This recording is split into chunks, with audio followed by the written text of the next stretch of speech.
जालना हे स्टील आणि बियाण्याचं फार मोठं हब आहे अध्यक्ष महोदय। जालन्यामध्ये फार मोठ्या प्रमाणामध्ये जीएसटी जमा होतो। अध्यक्ष महाराज, या सर्व बाबतीमध्ये अत्यंत तातडीनं या ठिकाणी निर्णय घेण्याची गरज आहे अध्यक्ष महाराज। 15 ते 20 हजार वस्तीमध्ये आपण भुयारी गटार योजना देतो। 4 लाख वस्तीमध्ये सर्व उघड्यावरचे नाले, दररोज 5 कोटी लिटर पाणी आमच्याकडे जमा होणार आहे। माझ्याकडे कुंडलिका नदी शहरातून वाहते। समस्त महाजनच्या भगिनी काल उपोषणाला बसल्या, कारण की अतिक्रमण खूप मोठ्या प्रमाणात वाढलं। गेल्या कित्येक वर्षापासून हे सिंधी समाजाचे लोक व्यापारी हे त्या ठिकाणी निश्चितपणे त्यांचा आश्रय गेला। अजूनही ते कोर्टामध्ये तेच त्यांना मोठाले पुस्तक घेऊन बसावं लागतं। ते कोर्टामध्ये संगणकीकरण वकिलांच्या सोयीसाठी या ठिकाणी करू शकत नाही का अध्यक्ष महाराज? म्हणजे 48 पर्यंत त्या ठिकाणी डिग्रीमध्ये वकिलांना काम करावं लागतं। पुन्हा तोच कोर्ट, तो 3 पीस, पुन्हा गळाबंद, पुन्हा त्याच्यावरती गाऊन घालायचा। 45-46 डिग्रीमध्ये मला असं वाटतं अध्यक्ष महाराज हे थोडंसं अन्यायकारक त्यांच्यावरती होतं।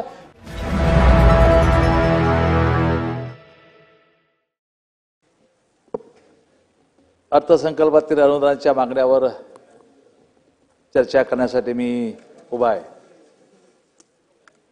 अध्यक्ष महाराज, नगर विकास विभाग, सार्वजनिक बांधकाम विभाग, विधी आणि न्याय विभाग, सामाजिक न्याय विशेष सहाय्य विभाग, इतर मागास बहुजन कल्याण विभाग या विभागावर मी माझं मत या ठिकाणी व्यक्त करणार आहे।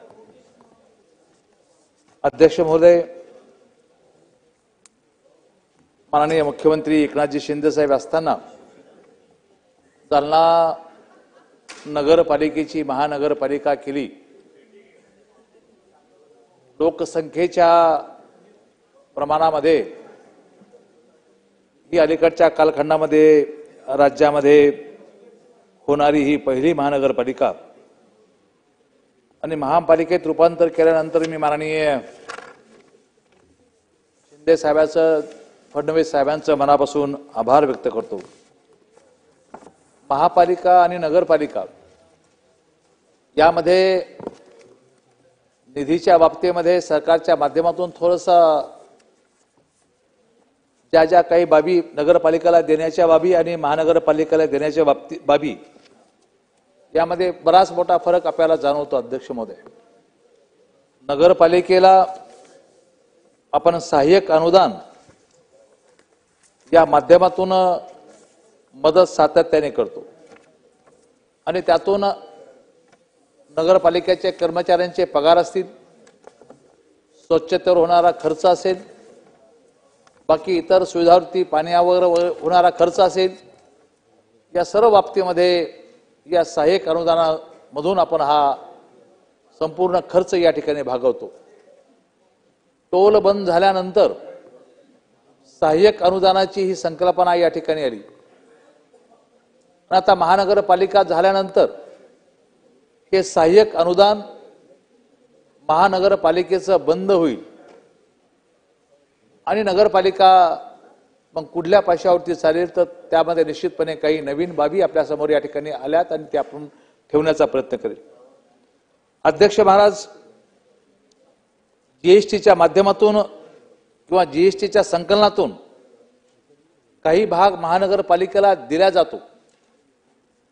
जालना हे स्टील आणि बियाण्याचं फार मोठं हब आहे अध्यक्ष महोदय आणि त्या माध्यमातून जालन्यामध्ये फार मोठ्या प्रमाणामध्ये जीएसटी जमा होतो। स्टीलच्या माध्यमातला जीएसटी असेल, बियाण्याच्या माध्यमातला जीएसटी असेल, मग या जीएसटीचा जो काही नेट जीएसटी शासनाला जवळपास 1000 कोटीच्या पुढच्या या ठिकाणी जातो आणि ग्रॉस जीएसटी जवळपास 2500 ते 3000 कोटी रुपये माझ्या माहितीप्रमाणे महिन्याला या ठिकाणी शासनाकडे या ठिकाणी जमा होतात।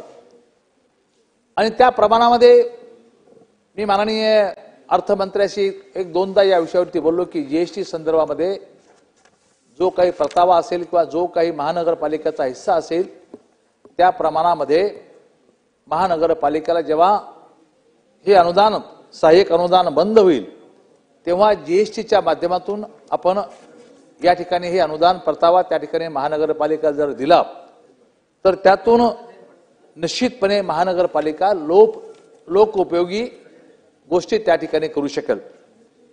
स्वच्छतेवरचा खर्च करू शकेल, आरोग्यावर खर्च करू शकेल, रस्त्यावरती खर्च करू शकेल, गार्डनवर खर्च करू शकेल, पाण्यावरती खर्च करू शकेल.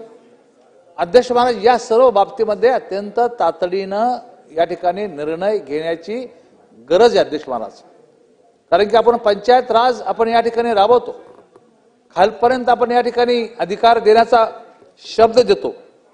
त्यामुळे मला असं वाटतं की तातडीने या संदर्भामध्ये वित्तमंत्र्यांनी या संदर्भामध्ये बैठक घ्यावी आणि हा जीएसटीचा परतावा जालना नगरपालिकेला या ठिकाणी देण्याच्या संदर्भातलं अभिवचन या ठिकाणी दिलं पाहिजे. अध्यक्ष महोदय, आता सर्वच आरोग्याच्या बाबतीमध्ये प्रचंड सेन्सिटिव्ह आहेत.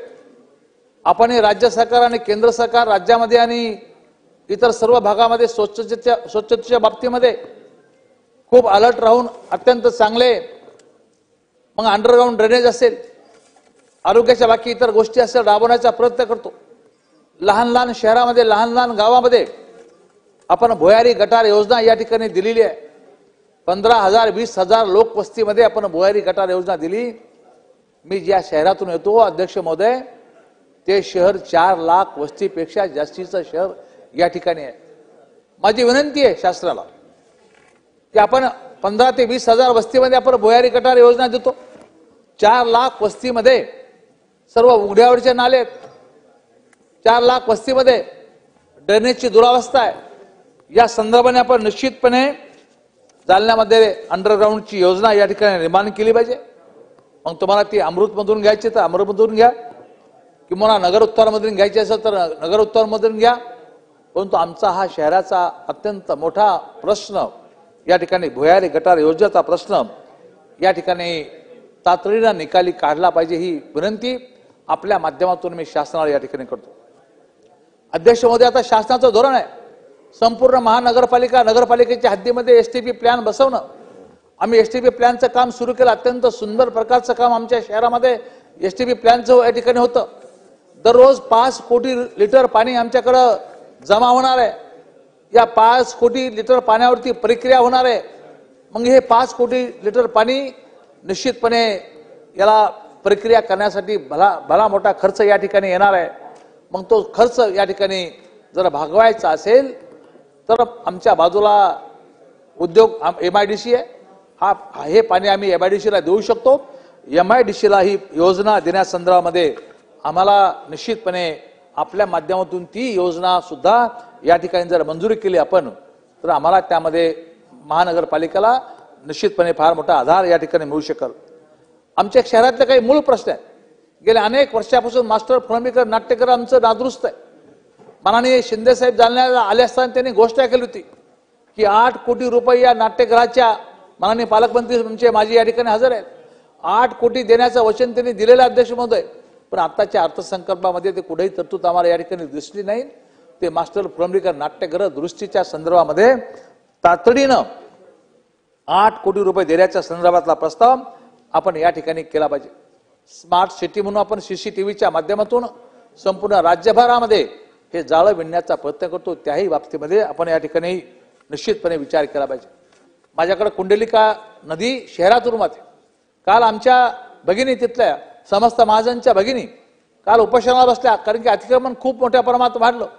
आपण नदीचं सौंदर्यीकरण या ठिकाणी करू लागलेले. त्या संदर्भामध्ये सुद्धा नदीच्या सौंदर्यीकरणासाठी सुद्धा आपण त्या ठिकाणी निधीची उपलब्धता जर करून दिली तर निश्चितपणे 4 लाख वस्तीचं शहर हे चांगलं या ठिकाणी होऊ शकेल. माझ्या भागामध्ये महात्मा फुले बाजार संकुल आहे. ते त्या भागामध्ये ज्या पाकिस्तानहून आलेले जे होते आमचे लोक, सिंधी समाजाचे लोक, या लोकांसाठी आपण ते मार्केट बांधलं होतं अध्यक्ष, म्हणजे रिफ्युजी ते आपण त्याला म्हणू. आणि त्यांचं मार्केट आता आपण त्या ठिकाणी धोकादायक आहे म्हणून ते पाडलं. आणि गेल्या कित्येक वर्षापासून हे सिंधी समाजाचे लोक, व्यापारी हे त्या ठिकाणी निश्चितपणे त्यांचा आश्रय गेला. अध्यक्ष महोदय, यावर अनेकदा चर्चा झाली, पण कायद्याच्या चौकटीमध्ये आपण त्या ठिकाणी नंतर BOT तत्वावर बांधलं तर त्याच लोकांना पुन्हा आपल्याला देता येणार नाही. माझी विनंती सभागृहाला आपल्या माध्यमातून की वर्षानुवर्षे ते लोक आलेले आहेत, त्यांनी व्यापार केलेला आहे, त्यांना हे सर्व बाबी शिथिल करून त्याच लोकांना त्या संदर्भाने ते दुकान जर दिले तर मला असं वाटतं की अध्यक्ष महोदय फार मोठा न्याय त्यांच्यासोबत केलेल्यासारखं या ठिकाणी होईल. अध्यक्ष महोदय, विधी आणि न्याय विभागावर बोलताना निश्चितपणे मला आपल्याला सांगितलं पाहिजे अध्यक्ष महाराज की न्यायाधीशाची संख्या हा अनेकदा आपल्या समोर आलेला प्रश्न आहे. अनेकदा आपण या राज्यातले किंवा तालुका स्तरावरचे खटले गेले अनेक वर्ष प्रलंबित राहतात. कधीतरी या विषयावर कधीतरी चर्चा मोठ्या प्रमाणात झाली पाहिजे. न्यायाधीशाची संख्या वाढवू आपण फक्त म्हणतो अध्यक्ष महाराज, परंतु न्यायाधीशाची संख्या या राज्यामध्ये फार गतीनं वाढवण्याची गरज यासाठी अध्यक्ष महाराज तर तालुका कोर्टापासून तर सुप्रीम कोर्टापर्यंत सर्व खटले निकाली आहेत. मनुष्य मरून जातो तरी खटल्याचा निकाल लागत नाही अध्यक्ष महाराज. त्यामुळे या संदर्भाने यावर विचार जे काही खटले प्रलंबित आहेत ते फक्त न्यायाधीशाची संख्या नाही, न्यायालयाची संख्या नाही म्हणून हे खटले प्रलंबित आणि तारखावर तारखा त्या ठिकाणी वाढतात. त्या संदर्भात सुद्धा भरीव तरतूद करून त्या ठिकाणी लोकांना त्या ठिकाणी निश्चितपणे दिलासा द्यायला पाहिजे. आरोपींना सुद्धा फ्री लिगल एड ही याची व्याप्ती या अर्थसंकल्पामध्ये आपल्याला कुठे दिसून आलेली आहे अध्यक्ष महाराज. त्या संदर्भात सुद्धा अत्यंत व्यापक विचार करणं गरजेचं आहे. तिथं चांगल्या सुसज्ज न्यायपालिकेमध्ये एक चांगलं लायब्ररी वकिलांसाठी या ठिकाणी असली पाहिजे. या संदर्भात सुद्धा तरतूद गेले अनेक वर्ष आम्ही मागतो, पण त्याही संदर्भाने तरतूद या ठिकाणी कुठं दिसून येत नाही. मला सांगितलं पाहिजे की आता आपण संगणकीकरणाकडे चाललो अध्यक्ष महाराज. अजूनही ते कोर्टामध्ये तेच त्यांना मोठ्याले पुस्तक घेऊन बसावं लागतं. आपण नगरपालिके आपण याच्यामध्ये कोर्टामध्ये संगणकीकरण वकिलांच्या सोयीसाठी या ठिकाणी करू शकत नाही का अध्यक्ष महाराज? आपण संगणकीकरण करण्यासंदर्भात सुद्धा तालुका कोर्टापासून तर जिल्हा कोर्टापर्यंत आपण या ठिकाणी संगणकीकरण करण्यासंदर्भातचा प्रस्ताव या ठिकाणी घ्यावा आणि तो मान्य केला पाहिजे.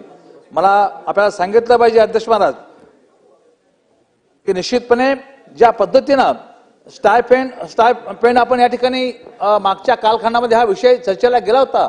स्टायपेंड आपण या ठिकाणी वकिलाला जर दिला तर चांगल्या पद्धतीचे वकील निर्माण होऊ शकतील. शेवटी त्यांच्या रोजीरोटीचा प्रश्न अध्यक्ष महाराज. त्यामुळे हा स्टायपेंड सुद्धा या ठिकाणी वाढवण्याची गरज आहे.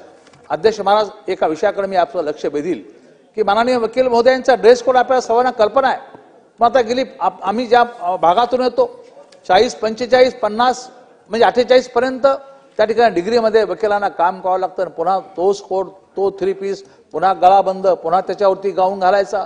45, 46 डिग्रीमध्ये मला असं वाटतं अध्यक्ष महाराज हे थोडंसं अन्यायकारक त्यांच्यावरती होतं.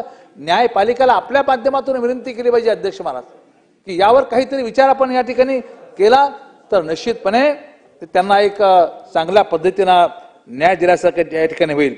अध्यक्ष महाराज, सामाजिक न्यायाच्या माध्यमातून मी निश्चितपणे माननीय मंत्री महोदय माननीय संजयजी शिरसाट साहेब आपल्या माध्यमातून त्यांचं लक्ष वेधण्याचा प्रयत्न केला. अध्यक्ष महाराज, मराठवाड्यातला पहिला विपश्यना केंद्राचा प्रस्ताव आम्ही समाज कल्याण विभागाकडे दाखल केला अध्यक्ष महाराज. त्याचाही कुठेतरी या अर्थसंकल्पामध्ये आम्हाला या ठिकाणी दिसून आला नाही. मला आपल्याला सांगितलं पाहिजे अध्यक्ष महाराज, मराठवाडा ही संतांची भूमी आहे. मराठवाडा ही निश्चितपणे यातल्या लोकांच्या माध्यमातून आम्ही या 8 जिल्ह्याच्या माध्यमातून जालना शहरामध्ये विपश्यना केंद्राचा एक 137-38 कोटी रुपयाचा प्रस्ताव त्या ठिकाणी दाखल केला. आजच माननीय मंत्री महोदयाने त्या संदर्भामध्ये बैठक घेतली. विपश्यनासाठी आम्हाला कधीतरी इगतपुरीला जावं लागतं, विपश्यनासाठी बाहेर जावं लागतं. त्यामुळे माझी आपल्या माध्यमातून माननीय मंत्री महोदयाला विनंती की विपश्यना केंद्राचा प्रस्ताव आमचा निश्चितपणे तातडीनं या ठिकाणी मान्य करावा ही विनंती आपल्या माध्यमातून या ठिकाणी करतो अध्यक्ष महोदय. अध्यक्ष महोदय, सार्वजनिक बांधकाम खात्याच्या विषयावर बोलत असताना जे काही ग्रामीण रस्ते आहेत, या ग्रामीण रस्त्याची अवस्था अत्यंत बिकट आहे अध्यक्ष महाराज. त्यामध्ये MDR असतील, ODR असतील, ही सर्व रस्ते निश्चितपणे माननीय मंत्री महोदय या ठिकाणी नोंद घेत असतील कदाचित. राजे कुठे आहेत? तुम्ही आहात. त्यामुळे या संदर्भामध्ये जे ग्रामीण रस्ते आहेत, या ग्रामीण रस्त्याची अवस्था खराब असल्यामुळं आपल्याला त्या माध्यमातून निश्चितपणे आपल्याला चांगल्या पद्धतीने या ठिकाणी या ग्रामीण रस्त्याचं जाळं. अमेरिका श्रीमंत काय अध्यक्ष महाराज? अमेरिका का श्रीमंत म्हणते की अमेरिकेचे रस्ते मोठे आहेत म्हणून अमेरिका श्रीमंत गणल्या जाते अध्यक्ष महाराज. आपल्या देशातली अवस्था माननीय गडकरी साहेबांच्या, माननीय देवेंद्र फडणवीस साहेबांच्या, माननीय शिंदे साहेबांच्या नेतृत्वामध्ये नागपूर मुंबई झाला. आता मधला वादग्रस्त रस्ता तोही या ठिकाणी होतो. त्यामुळे मला असं वाटतं की रस्त्यामुळं निश्चितपणे श्रीमंती या ठिकाणी वाढते, परंतु ग्रामीण भागातल्या रस्त्यांची श्रीमंती कधी वाढेल अध्यक्ष महाराज हा एक अत्यंत चिंतेचा विषय या ठिकाणी आहे. मला आपल्याला सांगितलं पाहिजे अध्यक्ष महोदय, या संदर्भाने आपण पावलं टाकले पाहिजेत आणि ती पावलं ग्रामीण भागाला समृद्ध करण्यासंदर्भामध्ये निश्चितपणे पुढे नेण्यासंदर्भात या ठिकाणी कारगर होऊ शकतील. माझ्या या संपूर्ण मागण्याचा विचार या ठिकाणी आपण प्राधान्याने करावा ही विनंती या ठिकाणी करतो. धन्यवाद.